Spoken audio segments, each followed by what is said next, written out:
And going back into it, we have the afternoon slate of games. So we started off with a pretty good game here, the Ravens versus the Cardinals. Tighter game than I expected, to be honest. We'll start off with the Cardinals. I was surprised with the lack of offense in the first three quarters again. Just in the red zone. In the red zone, yeah. Once they got over half field, they kind of fell apart a little bit, it felt like. Once they got within the 30-yard line, they didn't really know what to do. And, yeah, it wasn't very good for them. Kyler didn't look great once he got in there, but, I mean, when he was in his own half, he looked pretty good. He showed some signs of greatness, that's for sure. And my takeaway for Baltimore is, man, that running back can throw the ball and run the ball. He looked dangerous. I mean, let's see, 16 carries for 120 yards. Like, whew. Lamar Jackson, with an arm. Lamar Jackson, their quarterback, is Navy's wet dream, but ran the triple option with an arm. But the takeaway from this game for me was Arizona. The concern everybody had when you listened to people who were really in tune with the air raid offense in college and why it works and why it doesn't, and the scouts who looked at it and tried to figure out how it would translate to the NFL. The biggest concern was never how many yards Arizona was going to put up. That just never came up. The concern was that in the NFL, particularly inside the 10 and especially the 5-yard line, to get those extra 10 to 5 yards, however close you are, it requires a level of physicality that's just generally not possessed by air raid teams. Mm-hmm. Just in the way that you're coached and the way you run your practices and the mentality that's built around your football team, it's just not conducive to physicality. Mm-hmm.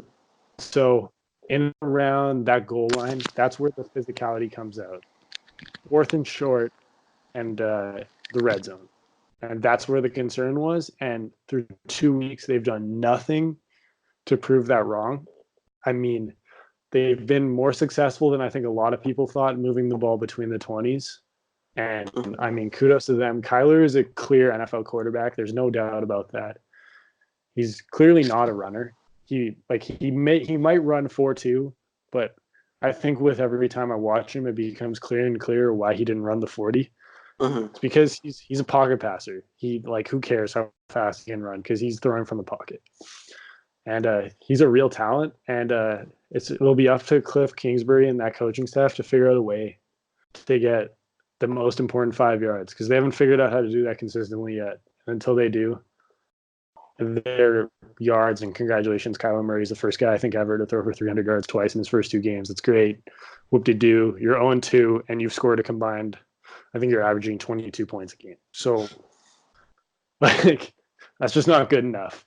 Yeah. The defense for them has been a lot better than expected, but until they find that physicality offensive, this team's not going to win many games. They're going to be close, and they're going to be in games like they were this week, but they're not going to win them. And I think that kind of goes with Cliff. I mean, below 500 at Texas Tech, he's got to figure out a way to learn how to win NFL games. He needs to learn how to win football games, period. Yeah. And he's got to learn. And do you think he's going to be able to do it? I mean, he's shown a lot more promise than I think a lot of people have seen, but anticipated. So do you think he's going to be able to do that? Do you think he's going to be able to figure out a way to find that extra 5 yards that they've been missing so consistently? Or do you think this is going to be a theme for the Cardinals season is 22-yard field goals for their kicker? Yeah, I think it'll be interesting. I think this is a growing year for that team. I had them going way under 500 this year, being one of the bottom teams in the NFL, just because I thought Cliff Kingsbury bringing in that new offense to the NFL, most of the time it doesn't just click immediately, and the whole team needs to figure it out, and it takes a while. So I see the Cardinals doing better in the second half of the year, but that's something that'll be left to see, I guess. But Yeah, the Ravens look decent. So, The Ravens are so much better than I thought they would be. And I mean, yep. I don't want to be prisoner of the moment. We talked about Dallas. What can we take away? I mean, if we're saying that about Dallas playing the Giants and Redskins, I mean, we can definitely say that about the Dolphins and Hmm. Cardinals for the first two games. But Yeah, exactly. especially when the worst of those two teams was on the road, so that you got the easiest possible version of those two games. Yeah. But I mean, Lamar looks outstanding. We'll see. They got a test this week against Kansas City. We'll talk about that in our next episode. That's the game of the week, I think. Hmm. I haven't I haven't too much looked into the week 3 slate.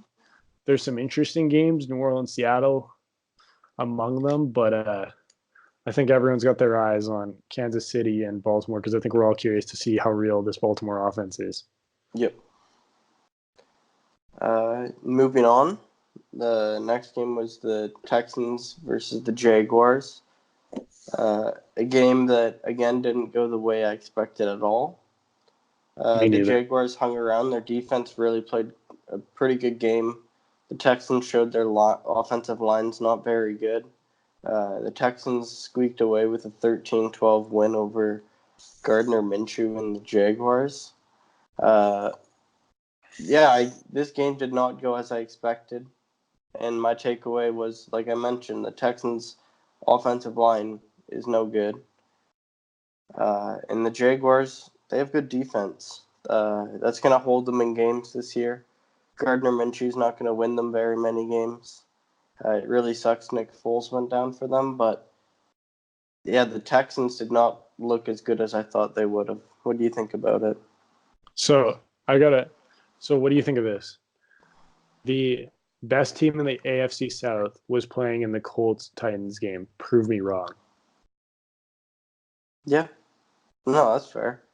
I'm not saying who it is. I'm just saying it's not one. It's not Houston, and it's definitely not Jacksonville because the Houston I saw this week, they got punched in the mouth by a bad Jaguars team Mm-hmm. for 60 minutes. There is no reason Jacksonville should have kept in this game other than the fact they punked Houston repeatedly.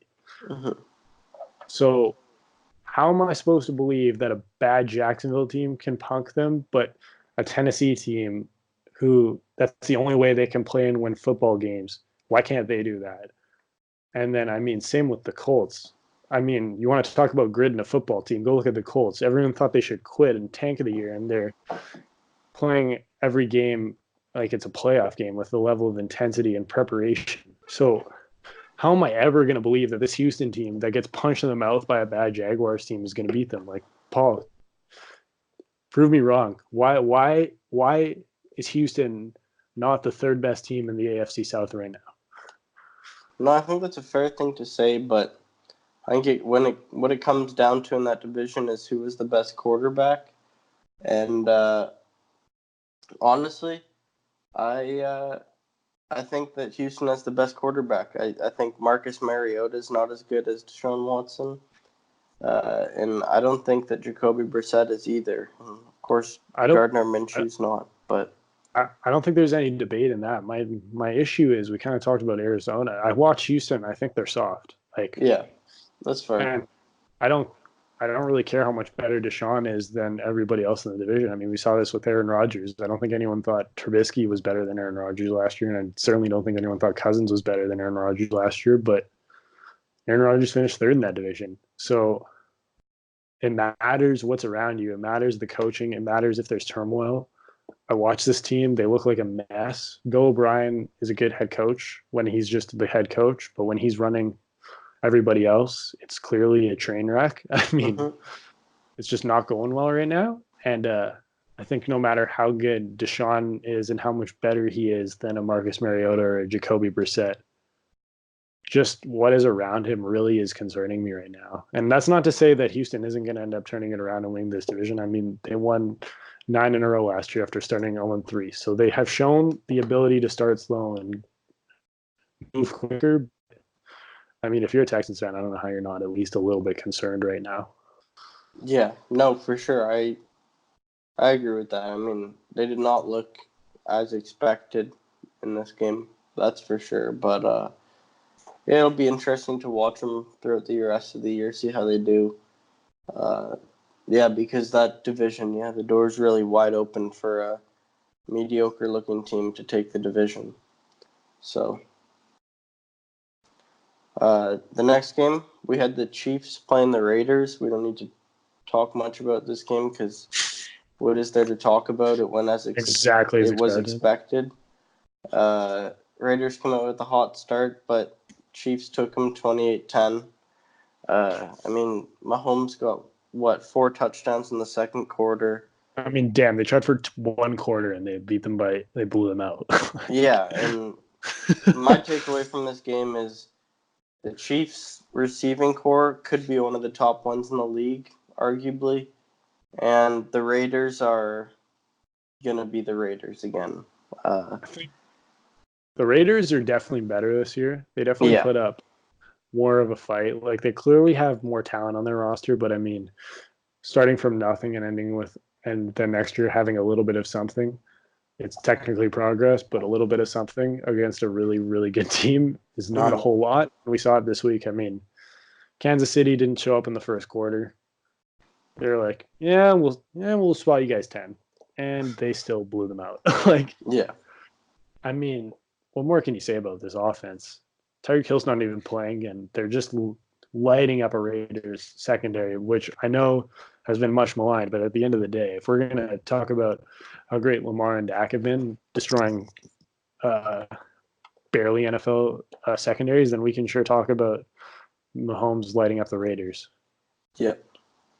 Yeah, he tore them up. I mean, the Chiefs are going to be a good team this year, like we all thought. Raiders are a bit better than last year. Uh, Hopefully they win a couple more games this year, but Yeah, for those fans in Oakland, they deserve it. yeah,